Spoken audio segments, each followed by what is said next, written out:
They wouldn't heal his regrets, and they certainly wouldn't write his story. That was his responsibility. See, that's the danger of the world's pressure. It's subtle. It doesn't always show up as a big shove. It shows up as little nudges. A suggestion here, an expectation there. A raised eyebrow when you don't go along. And if you give in just a little at a time, you wake up years later wondering why your life doesn't look anything like the one you dreamed of. You gave the world too much say in how you lived. That's why you've got to build the habit of resistance. And I don't mean resisting everything. I mean resisting the wrong things. Resisting the pull toward laziness when discipline is what you need. Resisting the temptation of shortcuts when integrity is required. Resisting the crowd when the crowd is going in the wrong direction. That takes courage. That takes strength of mind. And that strength only comes from practice, making small daily choices to stand your ground when it matters. Look, if you don't set your own sail, you'll end up wherever the wind takes you.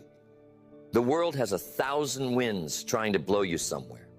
Distraction, temptation, criticism, fear. And if you don't have a firm grip on your own direction, you'll drift. You'll end up at the wrong destination, wondering how you got there. The only way to avoid it is to toughen your mind so you can hold the course no matter how strong the wind blows. The real test of a strong mind isn't when everything is calm.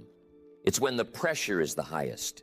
It's when people are telling you, come on, don't be so serious, or why bother with all that discipline? That's the test.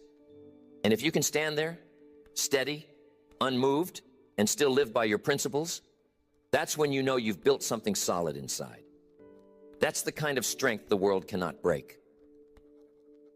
When you toughen your mind, you don't just survive, you thrive.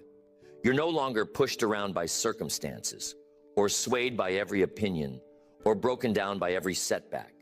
Instead, you find yourself walking taller, with a different kind of confidence, not arrogance, but quiet strength. And people notice. They can see that you've got something inside that doesn't bend so easily. And the reward of that strength is freedom. Freedom from fear, because you've learned to face it and keep moving anyway. Freedom from the opinions of others, because you've built your life on principles instead